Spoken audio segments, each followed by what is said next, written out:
Before we kick off the show, if you're a fan of History Hack, please do what you can to support the show. We completely get that not everyone is able or willing to dig into their pockets. Times are hard, but by dropping a like, subscribing on Twitter and YouTube, and importantly, leaving a review wherever you get your podcasts, you can help the programme grow and reach more people. If you're interested in becoming a supporter, go to patreon.com/historyhack, where you'll find perks from secret Facebook groups to early release material. If you just want to leave us a one-off tip, go to ko-fi.com/historyhack.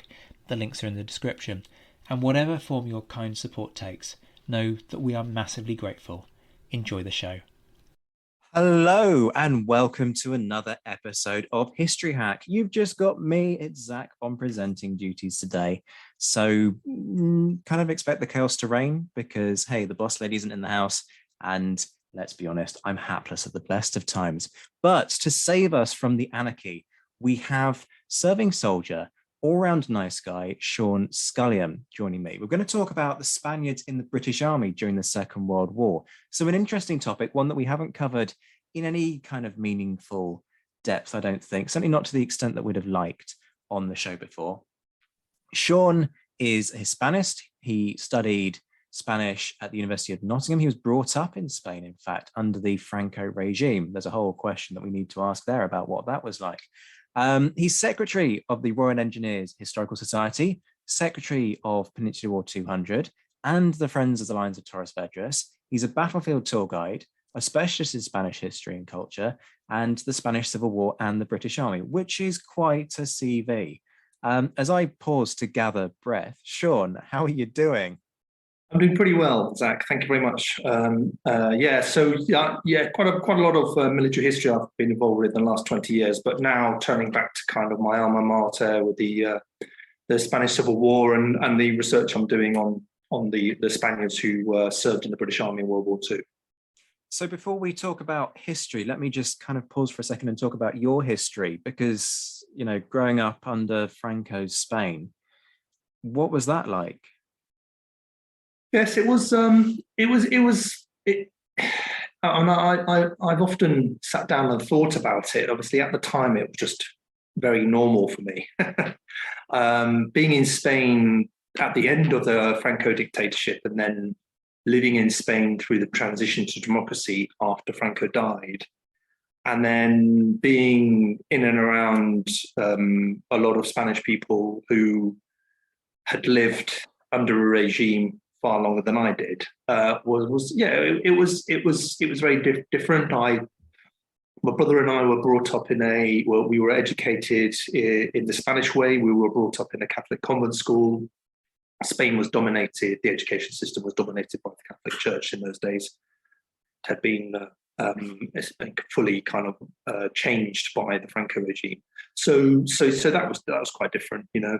It was there were periods I remember, especially in the period before Franco died, there were quite a few periods of tension where people who had been assassinated. There's the famous incident, of course, of his deputy being blown up in the car.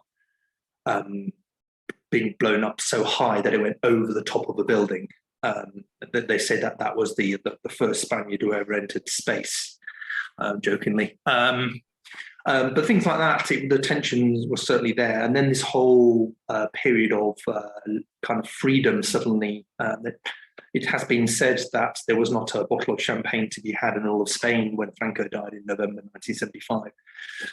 I got a day of school, so, you know, that was pretty cool. I was quite happy with that. And then they buried him in the Valley of the Fallen, which obviously now they've taken his body out and put it in a different cemetery. So that's quite interesting. So yeah, so it certainly shaped me and made me want to study what I'm doing. And I, you know, as a consequence of being in Spain as a child, I studied Spanish at university, and that's why I'm carrying on doing all this kind of stuff now. Okay, well, let's dive in with the history then, because there's an origin story that we need to discuss here, which really is going to take us back to the start of the Franco story, right? So how do Spaniards end up coming to fight in the British Army during the Second World War? And I'm guessing the Spanish Civil War is going to loom large in this? It is. It's a shadow that's cast over these individuals, until even today. But actually, the reality is that the Spanish Civil War did have a long-lasting effect on a lot of people who weren't even Spanish.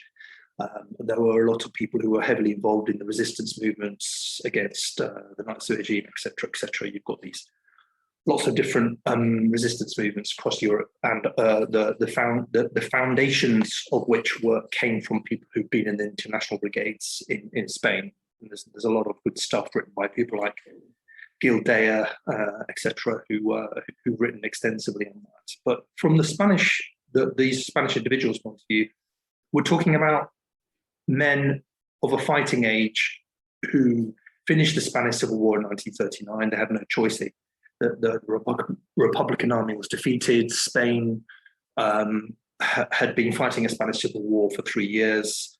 A lot of these Spaniards were men who had been born either in the period of the First World War, or around the period of the First World War, a bit later in the late 1910s, early 1920s. And they'd seen a huge period of change in Spain. They'd seen Spain being neutral during the Spanish Civil War. They then witnessed the dictatorship, the first dictatorship of that period, which was by José Antonio Primo de Rivera, the general who took over power in the 1920s. And then they witnessed, probably as early teenagers or still as school children, the establishment of the Republic in the early 30s, the flight of the Spanish royal family into exile, and then the turbulent period up until July 1936, when the Spanish army decided it was going to rise up and try and take Spain by force. That failed, and as a consequence, the Spanish Civil War then kicked in.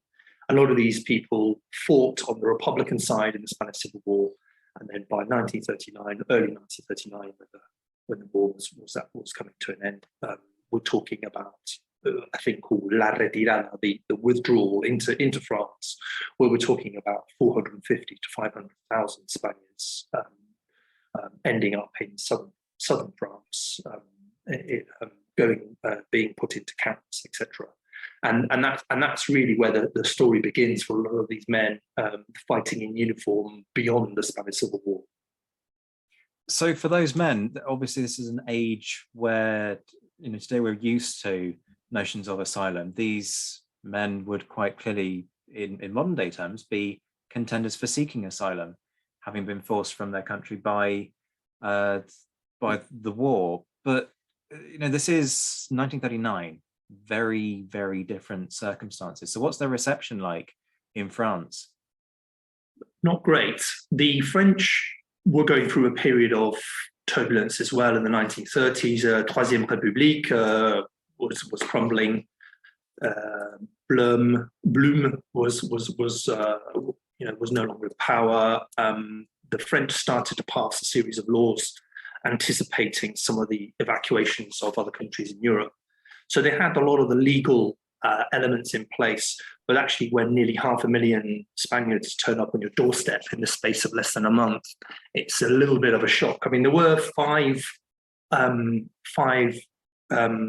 exoduses from the Spanish Civil War during the 1936 to 39 period, but the 1939 one was huge. And they had to rush and build camps just across the border from Spain. We're talking about the Mediterranean side.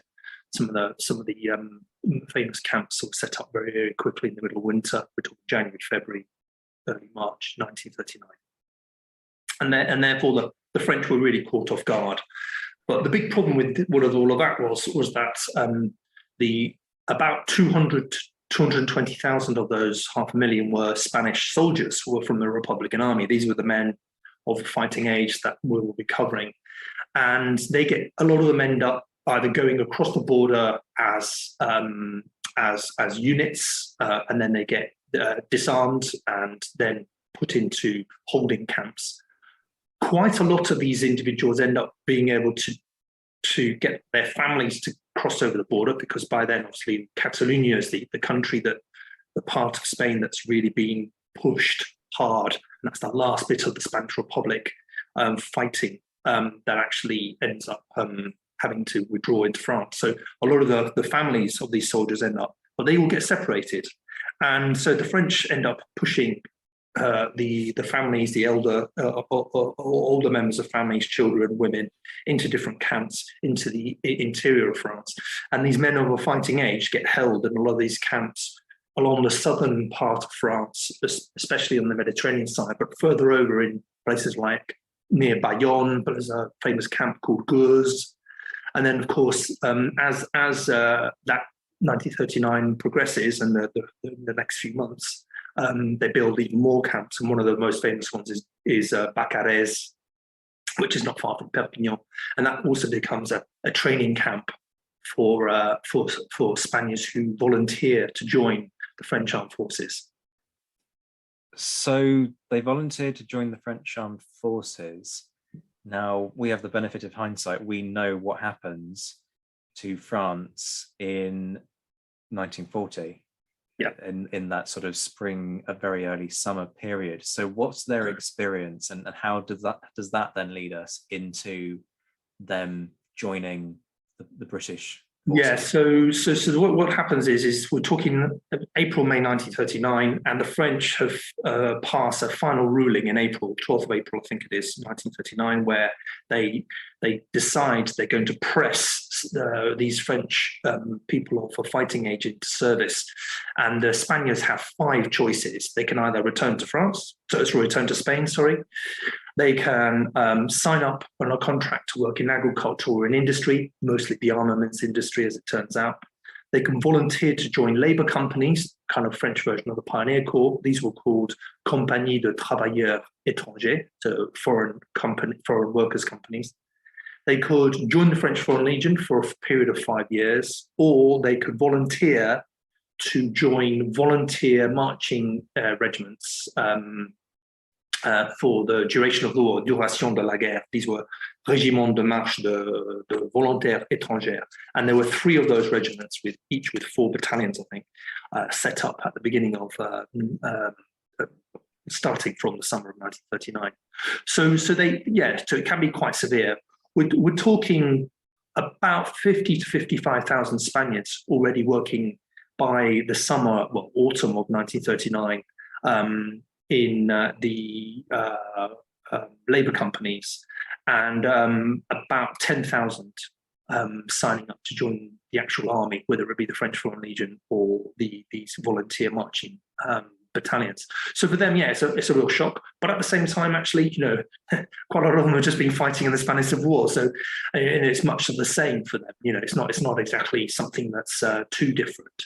But the French certainly take them on, and the French Foreign Legion is certainly aware that as a consequence of taking on all these recruits, and the French Foreign Legion did have a huge recruiting issue in the 1930s, but obviously by 1938, 1939, that wasn't necessarily a problem anymore because of people fleeing from Germany, Poland, people like that, places like that, and obviously Spain.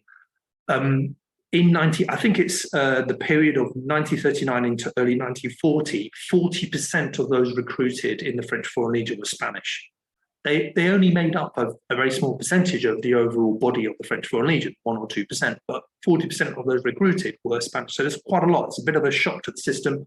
And the French Foreign Legion did struggle with, especially the political side, the fact that a lot of these Republican soldiers had a lot of war experience, a lot of battle hardened, but actually they were used to a more cooperative and more socialist way of fighting rather than the strict discipline of the French Foreign Legion.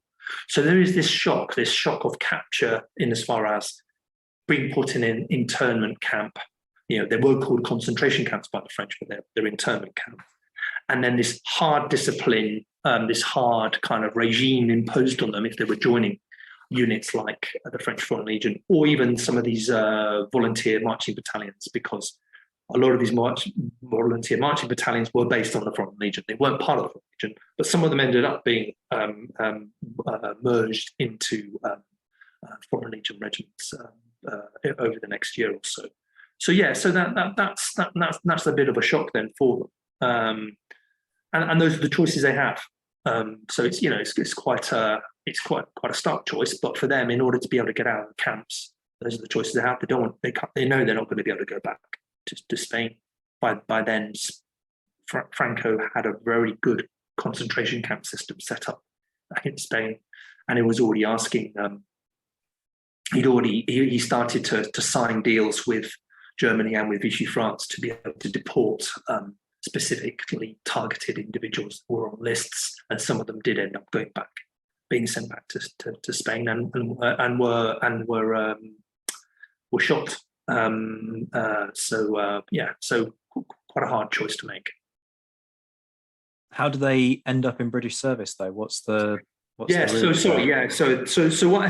ends up happening is that we can probably now look at the summer of 1940, and in early 1940 we're talking about as I say, about 60 to 65,000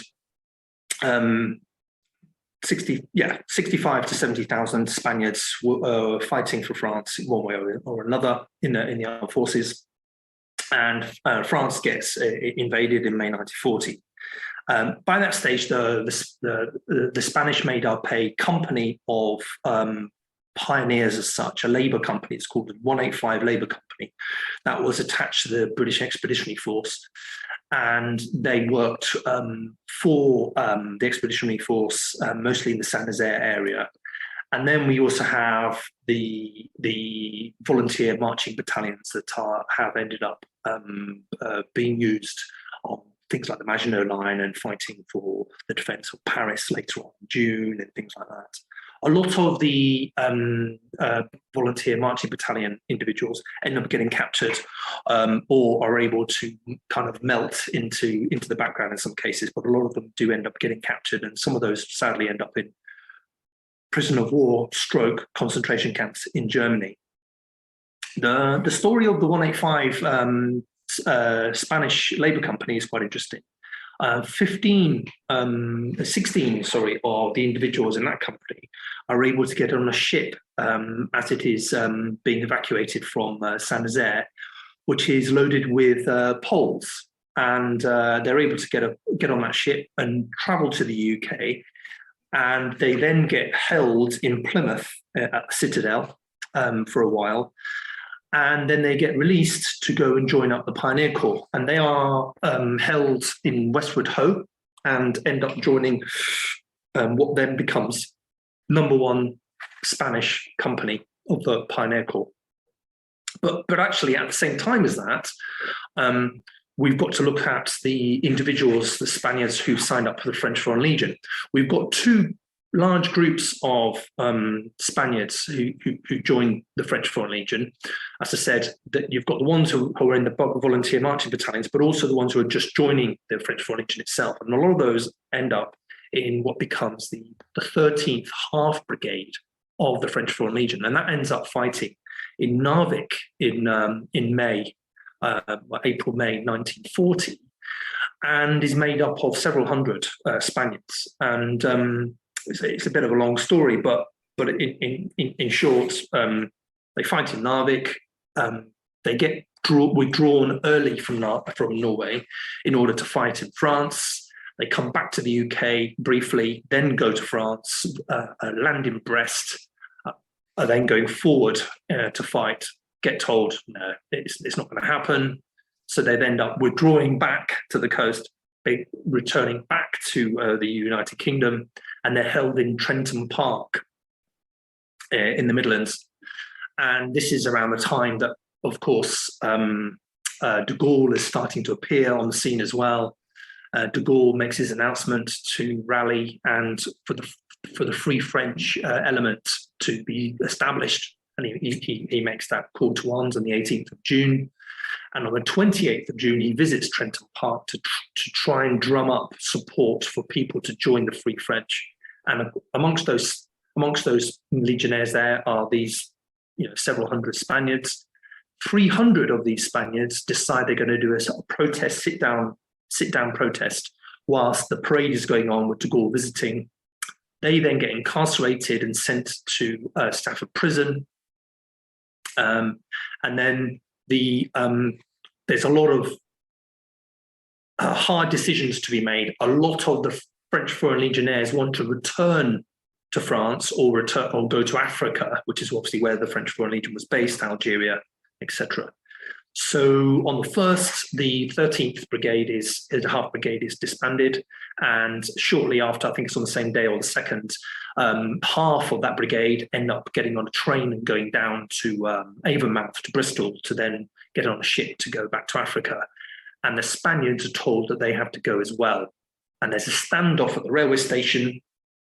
And luckily, the British intervene, and the British intervene mostly because they decide the French have made a few phone calls back to let's say the Vichy elements in London, and the Vichy elements in London have said, or the French Foreign Legion command in the UK says, well, shoot one out of every three pour encourager les autres, and of course the Brits get the British authorities get wind of this, and over 300 Spaniards are able to then stay in the UK, and they then the majority of those then make up the #1 Spanish company, which is the longest serving element of the longest serving unit, let's say subunit. This is a company, so it's about 250 to 300 strong, and it's the longest serving element of a largest group of Spaniards that serve in the British Army during World War II. So they're established in July, fully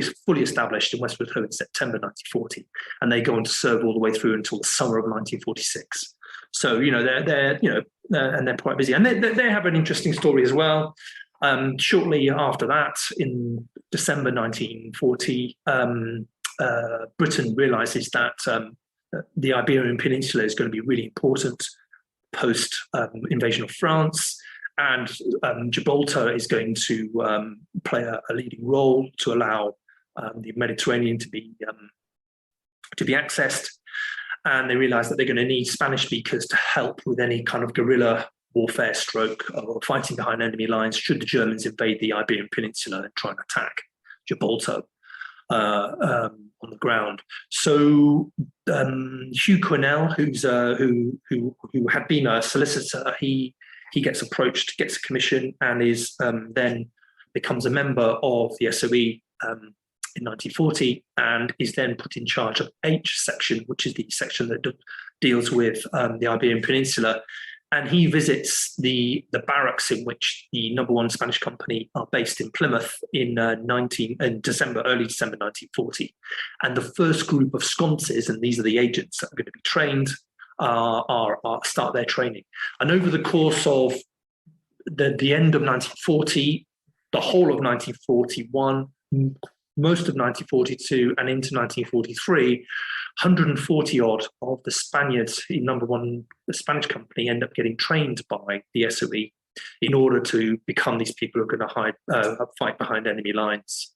And there's a couple other stories on that, where Kim Philby carries out training. Ian Fleming writes the operational orders for some of these operations that are taking place. And then there's also the story of a well-known fascist sympathizer called Peter Kemp, who fought on Franco's side in the Spanish Civil War, but because of his experience in Spain, gets taken onto the books of the SOE and ends up potentially working with these sconces. Luckily, they never worked together, otherwise I think he wouldn't have lasted very long. And anyway, and sadly, the sconces never get used in Spain because Spain is never invaded by Germany. But I have some evidence that seems to show that there are some Spaniards, anything between 10 and 25 out of those 140, that are used in some sort of operations probably in France in 1944. But I haven't been able to get the National Archive records on any of that yet. So that's still a bit of an unknown.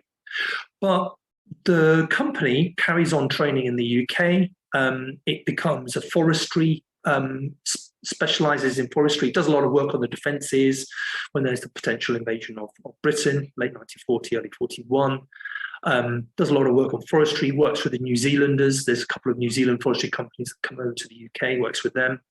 And it lands in Normandy in August 1944, works in France, and then gets pushed forward into the Ardennes and works into the Ardennes until September 1945.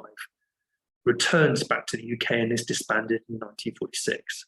So that's quite an interesting story. A couple of interesting individuals there. Alfred Molina, fairly famous actor, Spider-Man, etc. His father was a member of the number one Spanish company. And then you've got a few other interesting individuals as well. So, and there's a couple of Gibraltarians thrown in there for good measure, which I've been looking at recently. So that's the number one Spanish company. And it's a pretty interesting story. And the second group is the Spaniards who were in the Middle East. That is one hell of a story. And what I find quite impressive is the way that you hold all of that information just inside your head, because I'm useless with these kinds of things. And these, five years of research, Zack. I've managed to track down, I think there are 1,200 Spaniards who served in the British Army. I have managed to track down 940 names and regimental numbers. So yeah, when you get into that detail and you physically interview families, I've interviewed over 50 families now. And they send you the photos, and you look at the National Archives, you look at the diaries and everything else. Yeah, so yeah, you kind of live and breathe it. It's what I do in the evenings. It's very sad, but there you go. Passes the time.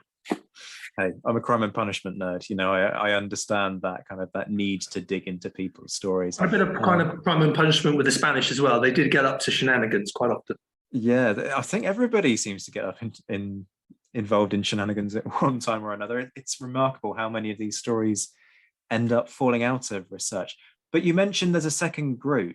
Is this the group that ends up serving with 50th Middle East Commando?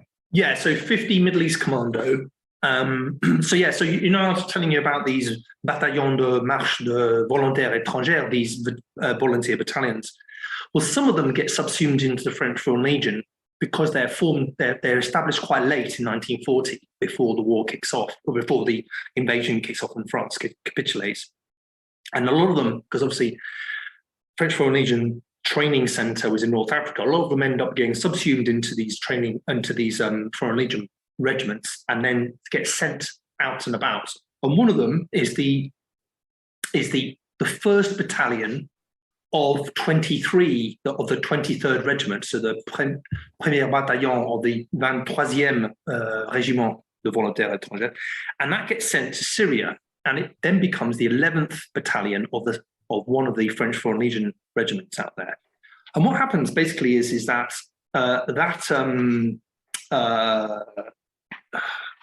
group of people, we're probably talking 300 to 400 Spaniards again, nearly as many as you get in the 13th Brigade I was telling you about before, 13th Half Brigade.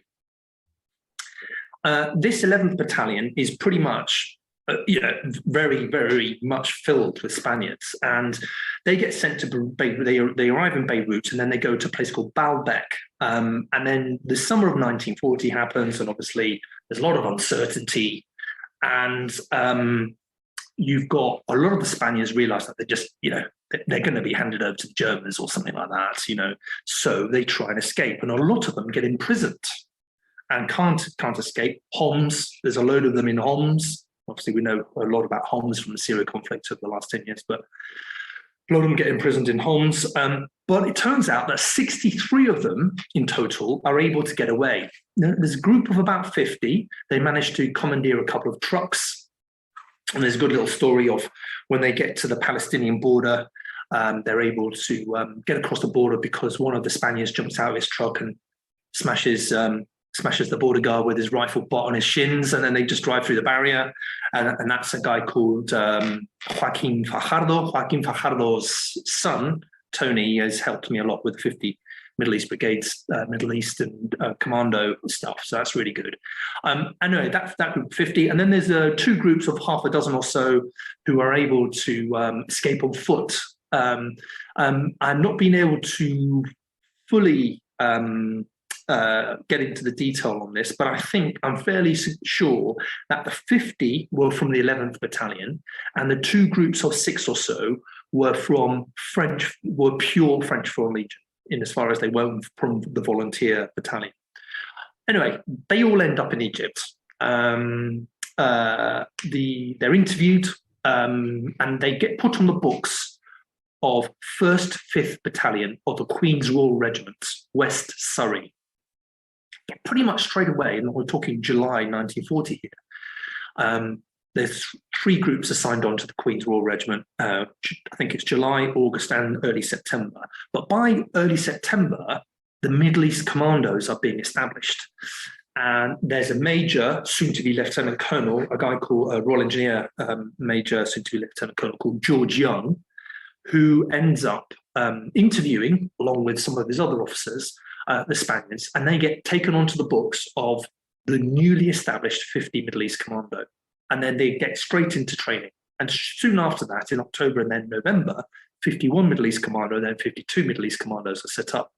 And this is on the back of the Churchill announcement of coming up with commando units to do these raids and all this. We're talking about, small groups, being mostly were fighting behind enemy lines, and this is the precursor to the special forces in the Middle East, what then later became the SAS, Long Range Desert Group. All these other things were all happening roughly around the same time.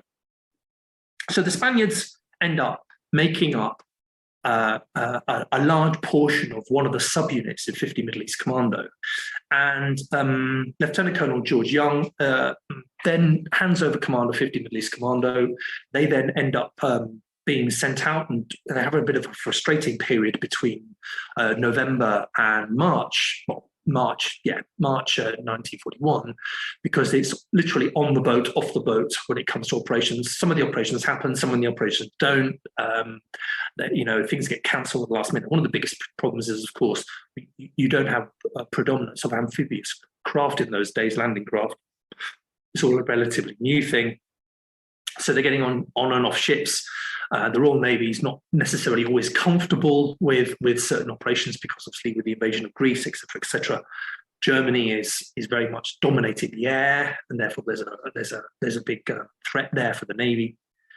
But the 50 Middle East Commando ends up going to Crete and helps the garrison there in late 1940, stays until early 1941, then gets sent back to Egypt. And by that stage, 51 and 52 Commando, who've been fighting in Abyssinia and Ethiopia, fighting the Italians, they've done really well. A bit frustrating for 50 Middle East Commando, because obviously they haven't done as many operations. But then you get Laycock, who's the famous commando guy.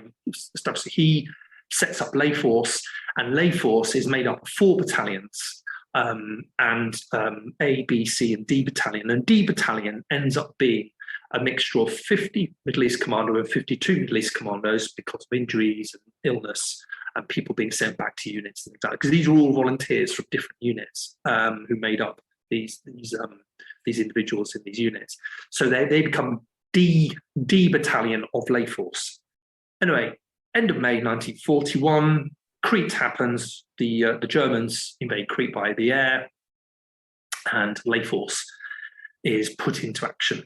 And the A Battalion and D Battalion are sent. And when Laycock lands, General Freiberg, who's commander of Cree Force, has literally that day makes the decision that the island is going to be evacuated, and the commandos land in the north in Suda Bay, and they then become the rear guard protecting the force that is going to withdraw from the north of Crete to the south of Crete and get evacuated from Sfakia on the south coast. So they become the rear guard, and it's D Battalion that are doing most of that fighting. And we're only talking about 3 days of fighting, because by the 1st of June, it's all over, and the evacuation has been stopped, and who is left on the island is told to surrender. And sadly, because D Battalion is the rear guard, a lot of D Battalion does get taken prisoner. But the company that in D Company, in D Battalion. It's called B Company, and B Company is where all the Spaniards are, and they end up being the rear guard of the rear guard on one of the nights before they reach Slovakia, and some of the Spaniards are captured during that, and also captured at the end on the first. And George Young is the senior officer who has to hand over his surrender on the beach. They then get moved to Thessaloniki. Those who are captured, there's 36 who were made prisoner out of the 63 Spaniards. They get sent to Thessaloniki. Again, they're getting paranoid about what's going to happen. It turns out that one of the medical officers from Middle East Commando fought in the Spanish Civil War, and he comes up with the idea, well, why don't you just say that you're Gibraltarian, then you're covered. And they all say that. So all their documentation, their prisoner of war documentation, says that they are prisoners of war from Gibraltar, and that covers them. So they're treated like normal prisoners of war. And then they get sent to Germany, Poland, and everything else. And there's a few stories in the prisoner of war camps, two stories I've come across in the prisoner of war camp. One is some of the Spaniards helped to dig tunnels to help people to escape. One of them was a very good mathematician, was very good at measuring how the direction of the tunnel using compasses and geometry and everything else. So that worked really well. One of them was really good at dyeing people's uniforms to make it to different colors. He became really good at dyeing people's. And then there's also Joaquin Fajardo, who I mentioned before, the guy on the border. He has a bit of a run-in with some of the Spaniards who are on a train traveling to the Eastern Front. And these Spaniards are Spaniards from the Blue Division, who are Franco's troops, Spaniards who volunteered to join Franco's division to fight with the Germans against the Russians in the Eastern Front.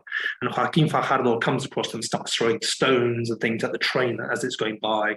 So that's quite an amazing story. The big quandary is what happens to the other 25 to 30 who don't get captured, and this is where it becomes a little bit more convoluted. So some of them end up two of them end up joining the SAS. In fact, one of them who joins the SAS ends up escaping and evading on Crete for 11 months in the mountains. It's an amazing story. And Francisco Geronimo, he changes his name to Frank Williams. All the guys who are in the SAS change their names, apart from one. I'll talk about those later on, but yeah, it's quite fascinating. And basically, what happens is that some of these Spaniards, well, it would seem that the majority of the Spaniards who either didn't go to Crete or weren't captured in Crete, ended up becoming members of the One Special Service Regiment, which then ended up becoming the SAS. So my task at the moment is to try and find out from the archives if there is any evidence that they were involved in any special service regiment operations in late 1940 and into late 1941 and into 1942. Some of them end up in the Pioneer Corps, but that's not until 1943. So that's the big question: what do they do until 1943? So that's your Middle East commandos, and obviously the POWs, they end up being sent back to Britain at the end of the war, and ironically, the majority of the others end up in Britain as well, because some of them end up rejoining the Queen's Royal Regiment West Surrey as well, and fight in Italy, D-Day, and end up in Germany. So the majority of those 63 end up in the UK at the end of the Second World War, which is quite a fascinating story in a roundabout way. It's just a bit weird, but there you go. That's one of those just weird coincidences of war, isn't it? That they all just end up sort of coming back together towards the end. You talked about the SAS. I want to dig. I want to know more. So what do we know about their involvement in the SAS and what they're doing in terms of operations? Well, actually, there's a lot. But before we cover the SAS, I'm going to briefly touch on North Africa, because what basically happens is I mentioned some of those Spaniards from 50 Commando becoming members of the Pioneer Corps. Operation Torch happens. And this is actually when we have the largest group of Spaniards joining the British Army. You've got a lot of Spaniards who've been interned in concentration and slave labor camps in North Africa. They get liberated at the end of 1942, and about 400 en masse, probably more actually, probably about 550 actually, en masse, join the British Army as pioneers. And 3 of those pioneer companies end up in the UK. But some of those individuals who are in North Africa, they're either in some of those slave labor camps, or they've been interned because they've joined the French Foreign Legion or have joined some of these battalions, and Vichy France doesn't trust them. They get freed and they end up volunteering to join the more kind of combat related units. And they end up going through selection, and a lot of them end up in the SAS. So you've got 2 Spaniards who've been in 50 Middle East Commando. I've talked about Francisco Geronimo, Frank Williams. Justo Valerdi is another one. He's a Basque. He sadly gets killed in action in 1945, but he's been in 50 Middle East Commando, and he joins the SAS, and he changes his name to Robert Bruce. And then you've got another 7 or 8 Spaniards who have been in North Africa who end up in the SAS eventually. Some of them go through that kind of pioneer corps way. Some of them just go straight for some sort of selection that happens in North Africa. But all of them end up in the United Kingdom in early 1944, when the SAS brigade are being properly trained. And because by the time D-Day happens, we're talking about 5 SAS regiments. We're talking about 1 and 2 SAS, who are mostly British, 3 and 4 SAS that are French, and 5 SAS that's Belgian. So yeah, so these Spaniards, it's absolutely incredible, really. The training they go through. Some of the stories are amazing as well. There's the story of a guy called Ángel Camarena. Ángel Camarena, the family was still waiting for his file to come through from the Spanish archives, and I say the Spanish archives because most of the files I'm looking at are British ones. But actually, he was a regular soldier before the Spanish Civil War kicked off. And he was in Tenerife in 1935, 1936. And of course, that's where Franco was based. And he was a chauffeur. And the legend is that he drove Franco himself. But what is certain is that in the summer of 1936, he is on a list of 21 people who've been condemned to death by firing squad. And he is one of 3 that managed to get away. The other 19 are killed. But he manages to get away. I mean, it might be 18 who are killed, actually. But the reason he's managed to get away is because they're put on a prison ship somewhere. I'm not too sure where. I think it's still in the Canaries. And as him and the other 2 or 3 that are with him are going to be shot, a British ship goes by, and he jumps overboard and escapes. He gets picked up by the British ship, and then the Brits hand him over on the proviso he's not going to get killed.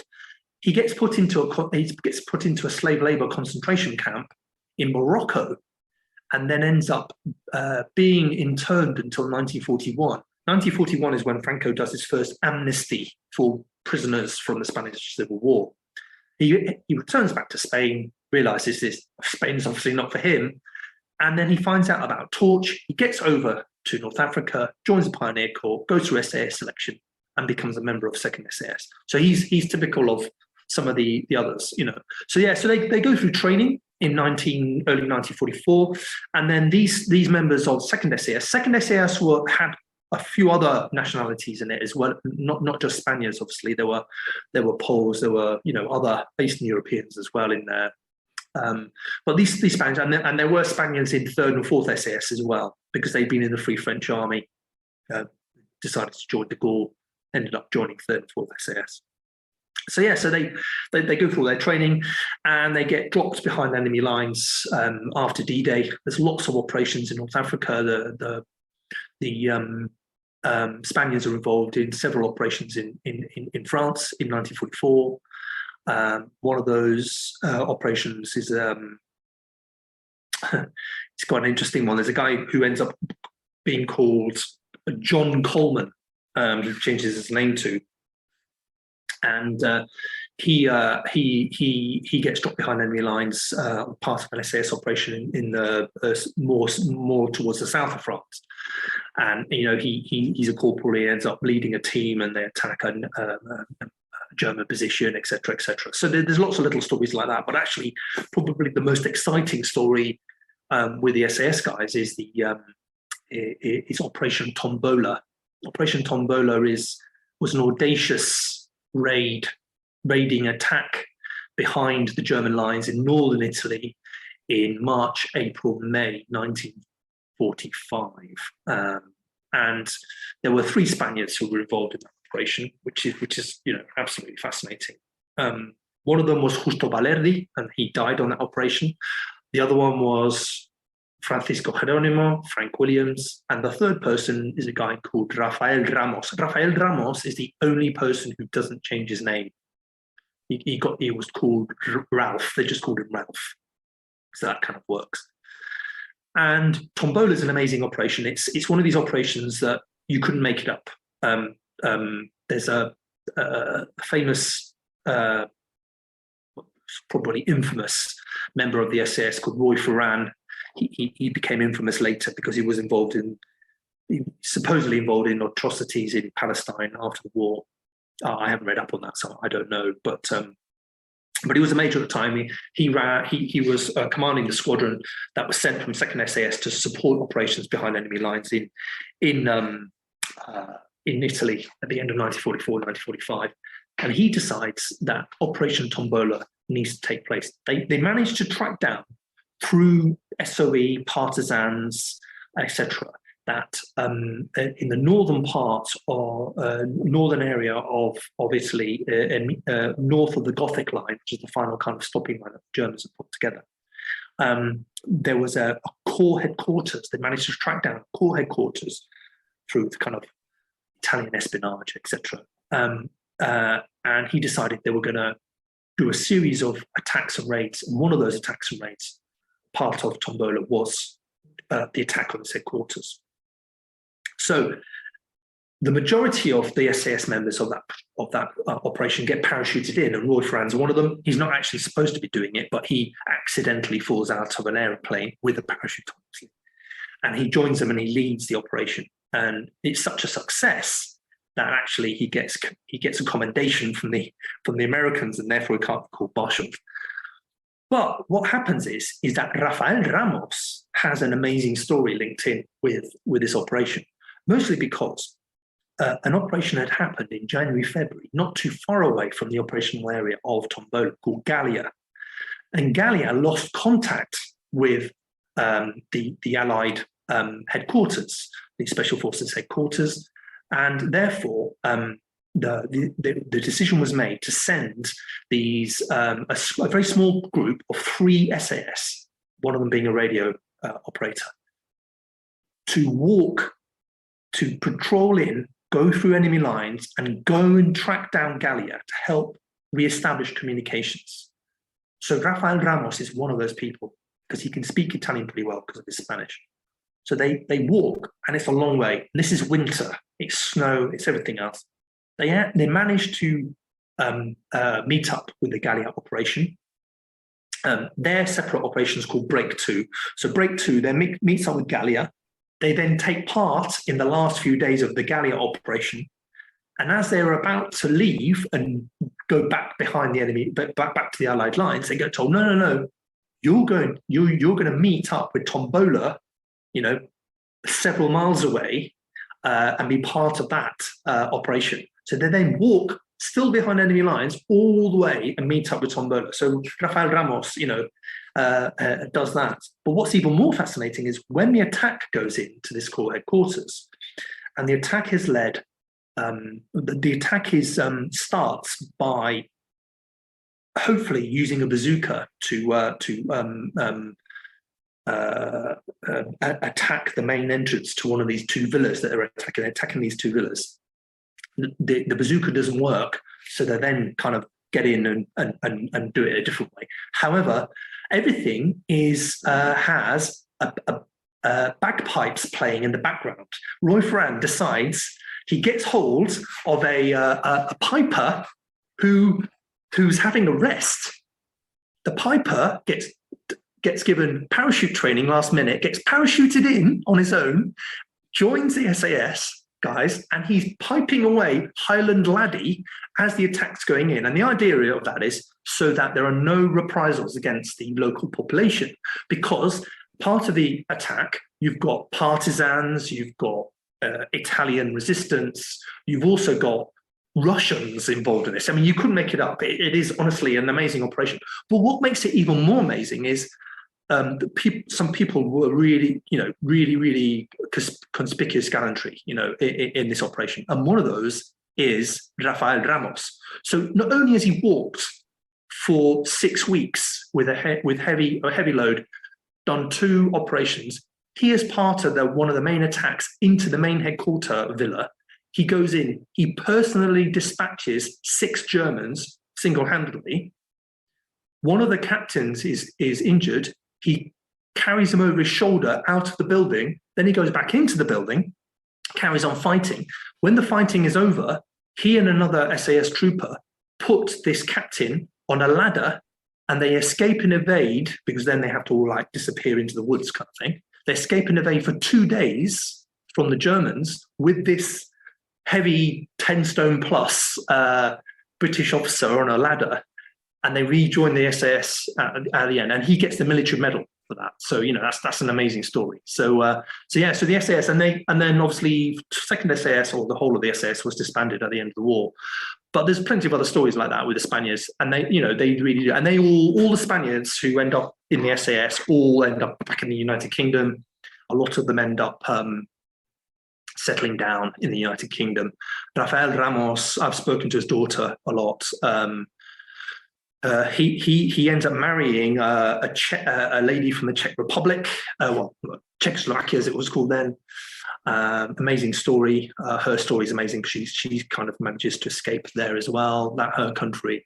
They meet up. They decide to get married, and sadly he dies young, which is very, very sad. It would have been. But yeah, so military medal there. So yeah, SAS, interesting, and some amazing stories there. Excuse me a moment whilst I just pick my gob up off the floor. What we've just heard there. I can't decide if it's madness or it's genius. I think it's a bit of both. I mean, they do say that the two kind of often intertwine, don't they? But just so much of that is incredible. We're running out of time, which makes me really sad. But I do want to ask how this ends for these guys. Are they able to go home, or do they have to wait for Franco to die? No, I mean, the sad thing is that the majority of the Spaniards end up staying in the United Kingdom. At the end of the Second World War, the biggest problem is that apart from the ones who are in the number 1 Spanish company, SAS or Middle East Commandos, all the others, even the ones who'd gone from North Africa to the UK, end up being told you're going to be demobilized where you volunteered. So you're going back to North Africa. And there's a guy called Agustín Roaventura, who's one of the members of the pioneers that join up in North Africa.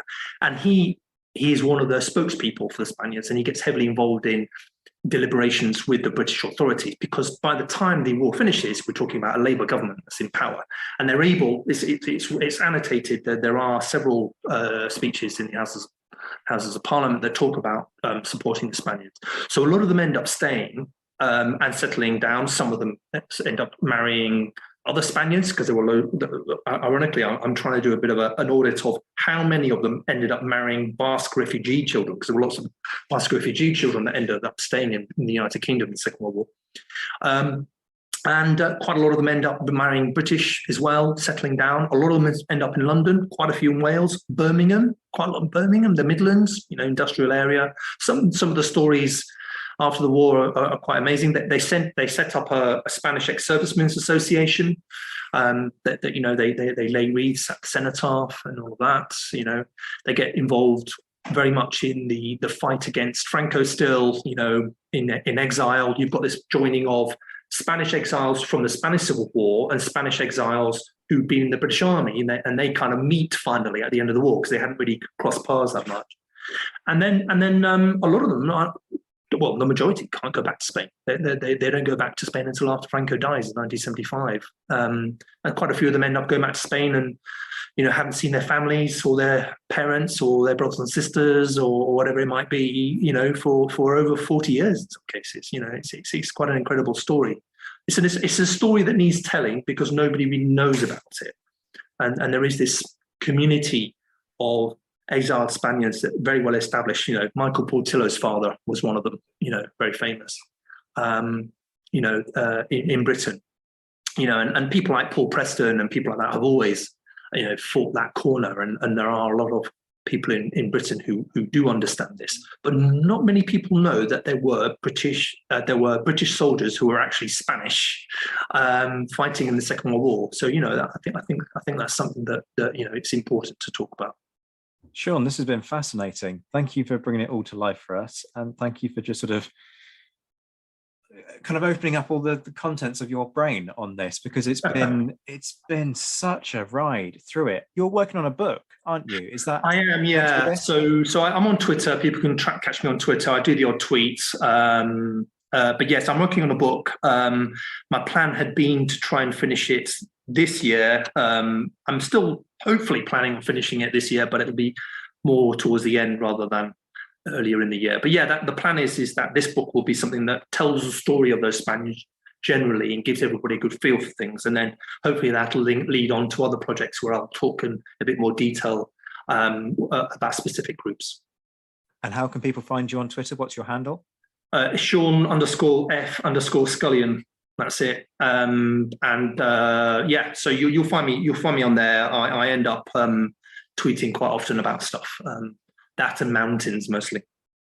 Brilliant. Sounds great. Sean, thank you again for just such an incredible ride through the Spaniards who served in the British Army during the Second World War. No problems. Thank you very much and take care.